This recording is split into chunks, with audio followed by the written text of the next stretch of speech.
شهر رمضان الذي أنزل فيه القرآن هدى للناس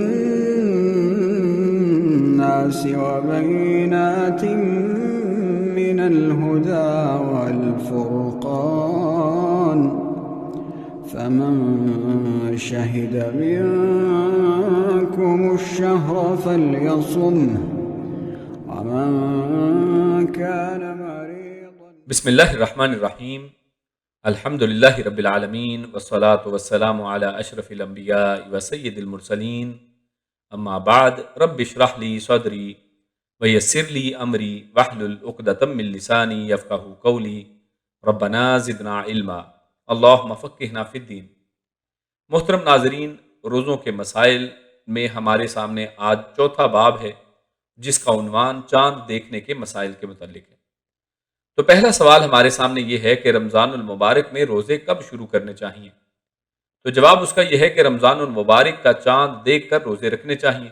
حدیث میں آتا ہے کہ عبداللہ بن عمر رضی اللہ تعالی عنہما نے بیان کیا کہ رسول اللہ صلی اللہ علیہ وسلم نے رمضان کا ذکر کیا تو فرمایا کہ جب تک چاند نہ دیکھو روزہ شروع نہ کرو. اسی طرح جب تک چاند نہ دیکھ لو روزہ موقوف نہ کرو، یعنی ختم نہ کرو، اور یا روزہ رکھنا نہ چھوڑو، اور اگر بادل چھا جائیں تو 30 دن پورے کر لو. اور یہ حدیث صحیح بخاری میں 1906 پر درج ہے. دوسرا سوال ہمارے سامنے ہے کہ چاند دیکھنے کی دعا کی کیا دلیل ہے؟ تو طلحہ بن عبید اللہ رضی اللہ تعالی عنہ سے روایت ہے کہ نبی اکرم صلی اللہ علیہ وسلم جب چاند دیکھتے تھے تو کہتے تھے اللہم احلہ علینا بالیمن والایمان والسلامت والاسلام ربی و ربک، یعنی یا اللہ ہم پر یہ چاند امن، ایمان، سلامتی اور اسلام کے ساتھ طلوع فرما. اے چاند میرا اور تیرا رب اللہ ہے. اور یہ حدیث جامع ترمذی میں یہ دعا، یہ حدیث کی شکل میں یہ دعا جو ہے جامع ترمذی حدیث نمبر 3451 پر موجود ہے. اسی طرح جو دوسری دعا ہمارے سامنے چاند دیکھتے ہوئے ہے وہ یہ کہ اللہ اکبر اللہم احلہ علینا بالامن والایمان والسلامت والاسلام والتوفیق لما تحب وترضى ربنا وربک اللہ. ترجمہ اس کا یوں ہے کہ اللہ سب سے بڑا ہے. اے اللہ یہ چاند ہم پر امن، ایمان، سلامتی اور اسلام کے ساتھ طلوع فرما، اور اس چیز کی توفیق کے ساتھ جس کو تو پسند کرتا ہے اور جس سے تو راضی ہوتا ہے. اے چاند ہمارا اور تیرا رب اللہ ہے. اور یہ الکلم الطیب میں 162 پر درج ہے. اسی طرح اگلا سوال ہمارے سامنے ہے کہ ماہ رمضان کے چاند کے بارے میں کتنے مسلمانوں کی گواہی لازمی ہے؟ تو جواب اس کا کچھ یوں ہے کہ ماہ رمضان کے چاند کے بارے میں ایک مسلمان کی گواہی قبول کی جائے گی، جیسا کہ حدیث میں آتا ہے.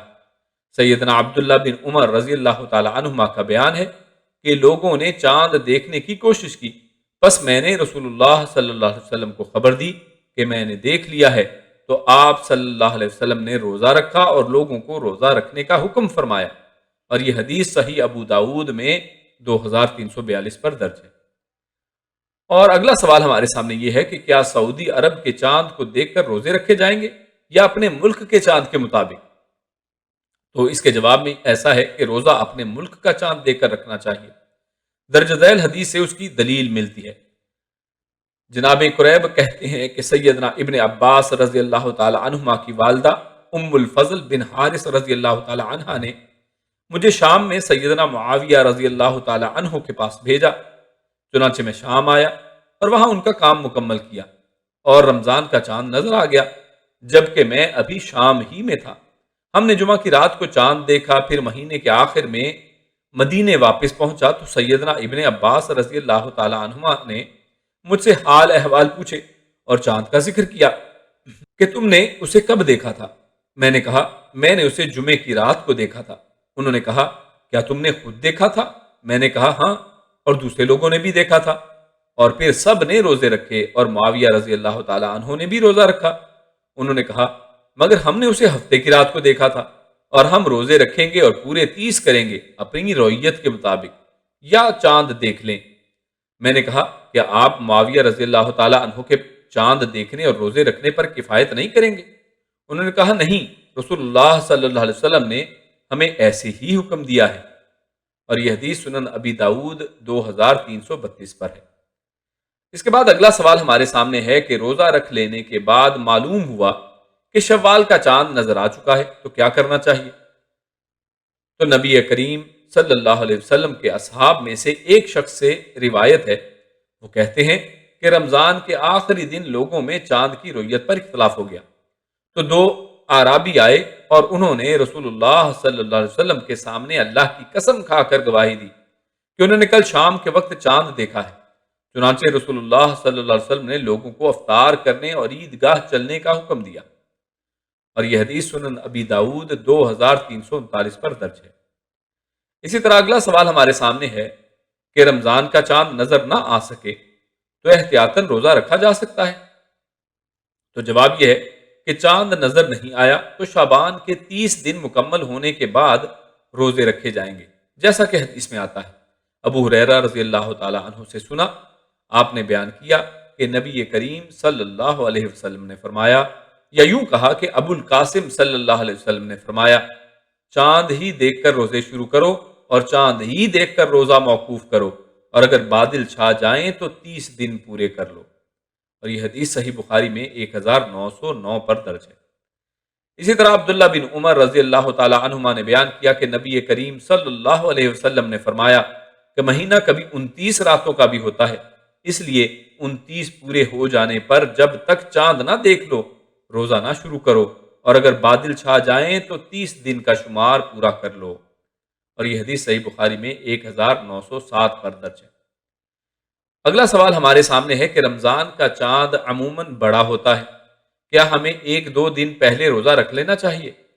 تو جواب یہ ہے کہ حسین عمر بن مرہ ابو البختری رضی اللہ تعالی عنہ سے روایت ہے، انہوں نے فرمایا کہ ہم عمرے کے لیے نکلے تو جب ہم وادی نخلا میں اترے تو ہم نے چاند دیکھا۔ بعض لوگوں نے کہا کہ یہ تیسری کا چاند ہے، اور کسی نے کہا کہ یہ 2 راتوں کا چاند ہے۔ تو ہماری ملاقات ابن عباس رضی اللہ تعالی عنہ سے ہوئی تو ہم نے ان سے عرض کیا کہ ہم نے چاند دیکھا ہے۔ کوئی کہتا ہے کہ تیسری تاریخ کا چاند ہے، کوئی کہتا ہے کہ دوسری کا چاند ہے۔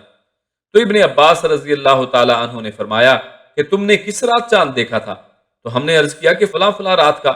تو آپ نے فرمایا کہ رسول اللہ صلی اللہ علیہ وسلم نے ارشاد فرمایا کہ اللہ تعالیٰ نے دیکھنے کے لیے اسے بڑھا دیا ہے، در حقیقت اسی رات کا چاند ہے جس رات تم نے اسے دیکھا۔ یعنی اگر پہلی کو دیکھا تو پہلی ہی کا چاند ہے، اللہ نے اس کو دیکھنے کے لیے بڑھا دیا ہے۔ تو یہ حدیث صحیح مسلم میں 2529 پر درج ہے۔ اسی پر اپنی بات کو ختم کرتے ہیں انشاءاللہ۔ اگلا جو باب ہے نیت کے مسائل کے حوالے سے، انشاءاللہ اس کو اگلی نشست میں اس کا ذکر کریں گے۔ تب تک کے لیے اجازت دیجیے۔ السلام علیکم ورحمۃ اللہ وبرکاتہ۔ شهر رمضان الذي